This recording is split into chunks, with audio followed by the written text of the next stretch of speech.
Đúng rồi. Trường thì mốt chưa như có mùa đi là như không muốn nhiệt đã được. Từ sáng về đến đến Mỗi rưỡi dăm tấn chuyện. cứ đi nhỉ. Ăn không sửa được. Trong sáng nào tù nhiều nhiều lắm nha. cái này không mà người dùng. Dạ, ông mang về được. Sáng là tốt đấy, nhà ông xa lắm, nhưng ông đi ông gần ông nói thế thôi, ông đi thì sáng, ông còn ngủ được nhưng mà đây đi ông nặng này đi về cho đỡ nặng đấy. Ủa, chừng 20 cân đấy. đi từ đây đến hết mấy cây rồi xong rồi lên này vài chục cây nữa.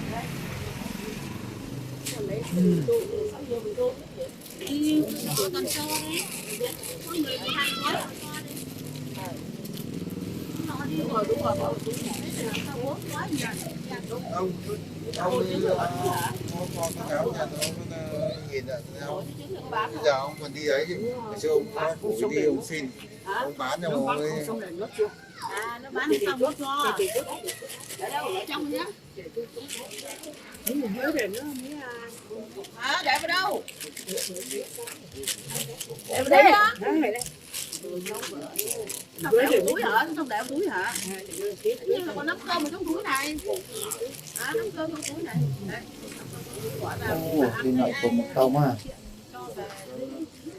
Đây hộp sữa. Ở đây được còn lòng kia, lòng kia ăn sữa kìa. Lòng trong lòng kia còn sữa kìa. Cái nào mình lên cái này mình đặt đây này, sữa đây này. Đây sữa đây.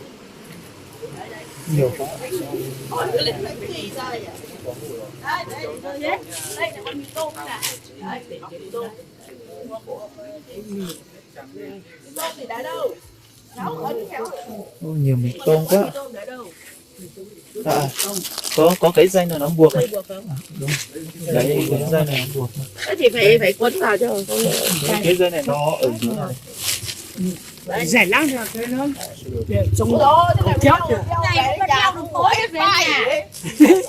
Cứ đi người nhiều đi người nhiều. Ai đi vào cho tôi đi nhờ với.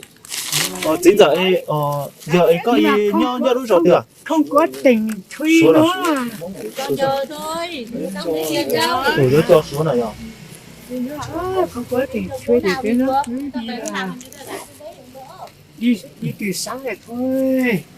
Nhưng mà đi người không được cái nhau này làm sao được. Nhưng mà mấy ngày mới đi một lần trước từ đây ăn cái bán hồi con đi đủ hết. Ôi, Bắt chờ cho.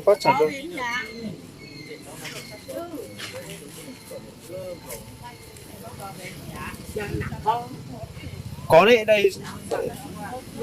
Nặng lắm. nặng cái này. Nặng này ông đi được không? Bán vợ đi không? Đi. Bán vợ đi không? Đi. Sát đầu kia đó. Sát đầu kia. Sát. Mày sát đâu? Sống không? Ô, từ giờ nó điều chỉnh đi mùa thế này.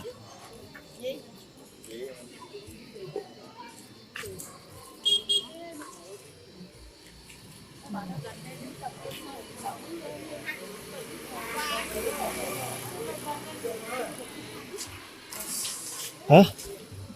Này, cái đó là thế chưa?